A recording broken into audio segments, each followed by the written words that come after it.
Tutorial tayo ulit mga mi. Itong gagawin natin siya na bulaklak. Yan. Madali lang to mga mi. Una, kumuha lang ako dito ng color pink na passy wire. Tapos ito yung light pink at saka dalawang ganito. Bali 8 piraso siya lahat mga mi.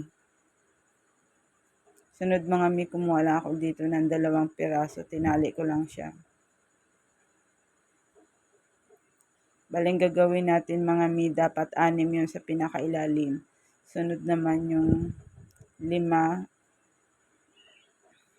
sa pangalawang layer, tapos 3 na lang sa first layer niya mga mi.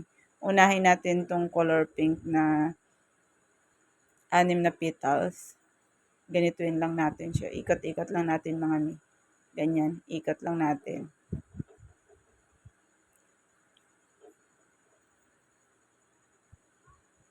Another version to mga mi ng rose flower. Ganyan lang yung gagawin natin mga mi.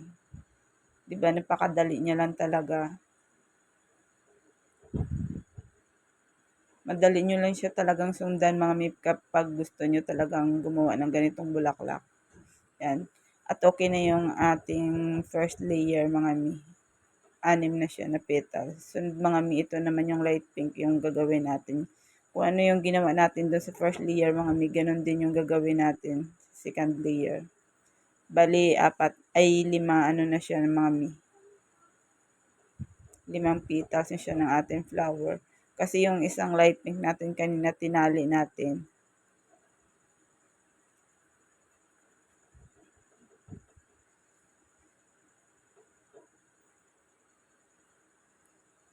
Yan, at buo na yung ating 5 petals mga mi ng ating rose. Sunod mga mi, ito na yung 3 natira.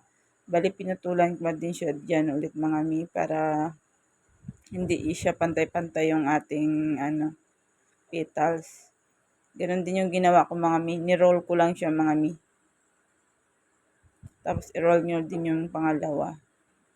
Ito yung third layer natin mga mi.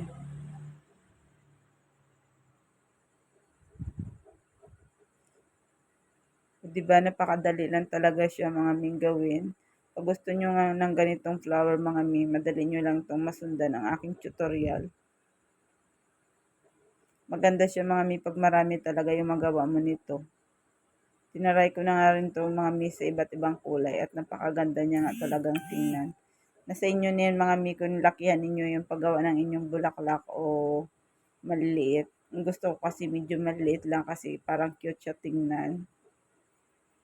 Ganyan na nga yung itsura niya mga mi pag natapos na. O diba napakaganda niya. Maliit na bis nga lang yung ginamit ko nito mga mi. Balutan ko na rin to ng floral tip mamaya. Thank you for watching mga mi, and see you in my next tutorial videos.